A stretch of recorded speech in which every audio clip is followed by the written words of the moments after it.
On est alors sans risque d'erreur devant un caractère inoubliable. C'est ainsi que Jean Giono introduisait L'homme qui plantait des arbres, une nouvelle qui, pour moi, évoque la destinée d'Yves Martin. Il nous a semblé que la meilleure manière d'être fidèle à la mémoire d'Yves était de parler des objectifs qu'il poursuivait, de l'actualité de sa démarche et de la nécessité de continuer, de reprendre et d'amplifier le travail qu'il a commencé. Tel est l'objet de cette rencontre à laquelle je vous remercie de participer. Je remercie également le petit groupe qui a organisé cet après-midi, Yves Doucet, d'où vient l'idée de cette réunion, Pierre Boisson, qui a pris de nombreux contacts et motivé les intervenants, Pierre Couvain, qui va animer les débats et projette d'en tirer un numéro spécial des Annales des Mines, Carole Croze pour la partie Internet. Je remercie aussi tous les intervenants, et particulièrement Jacqueline Aloisi, qui est venue exprès d'Italie pour être aujourd'hui parmi nous. Et évidemment, Elisabeth Martin et son fils David, auteurs des 2 entretiens que nous allons projeter et dont le film qui lui fait 1 heure sera à votre disposition sous forme de DVD à la sortie. La famille Martin a la gentillesse de nous offrir un pot à la fin de nos débats, ce qui nous permettra de renouer des relations anciennes. Pour résumer en une phrase, je dirais que l'attitude d'Yves tout au long de sa vie a été celle d'un défenseur de l'intérêt général, armé d'une logique implacable. On utilise volontiers de nos jours le terme de gouvernance. Je crois que ce mot désigne, ou plutôt devrait désigner, la question centrale à laquelle Yves s'est consacré. La gouvernance est autre chose que le gouvernement, autre chose que l'exercice de l'autorité. C'est une question technique, difficile, consistant à organiser la société de manière que les intérêts particuliers convergent dans le sens de l'intérêt général.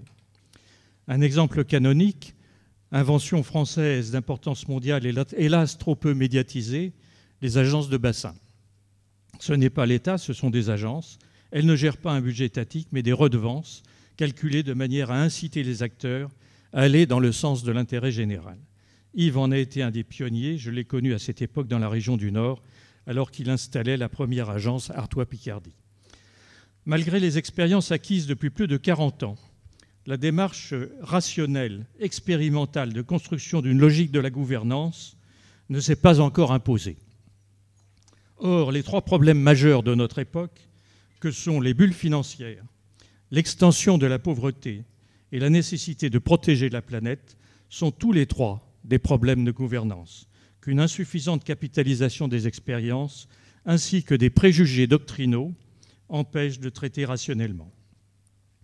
En ce qui concerne l'organisation de cet après-midi, nous avons prévu que les interventions depuis la tribune soient courtes, 10 de minutes. Nous savons que beaucoup d'acteurs qui ont connu Yves et travaillé avec lui sont dans la salle et nous avons donc prévu de laisser du temps pour qu'ils puissent intervenir librement. Je cède maintenant la place à Pierre Couvain qui va animer les débats. Pierre, c'est à toi. Merci beaucoup Thierry. Je voudrais tout d'abord vous remercier tous d'être là et vous présenter les excuses de Pascal Faure, le vice-président du CGIET, qui est le conseil général qui a pris la suite du conseil général des mines, qui ne peut malheureusement être avec nous cet après-midi. Il est retenu par un conseil d'administration important et il m'a demandé de vous dire à quel point il regrette de n'avoir pu assister à cet après-midi, notamment compte tenu du rôle éminent qu'a joué Yves Martin au sein du Conseil général des mines, en étant président de la commission technique pendant de nombreuses années. Je dois dire qu'à titre personnel, j'ai eu l'occasion de présenter 2 rapports devant cette commission alors qu'elle était présidée par Yves Martin, dont un sur les biocarburants, et je me suis félicité d'avoir présenté des avis qui étaient à peu près les siens.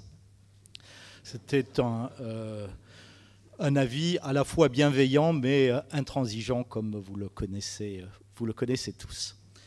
Je voudrais que nous commencions tout de suite parce que le temps est serré. Comme l'a dit Thierry Gaudin, nous avons été obligés de réduire les interventions au minimum à 10 minutes. Donc je vous propose de passer tout de suite dans la première partie de cet après-midi, l'eau et l'environnement, et j'appelle à la tribune Jean-Luc Laurent, bien connu, directeur général du laboratoire de métrologie et d'essais, et Yvan Chéré, l'initiateur de la loi sur l'eau de 1964.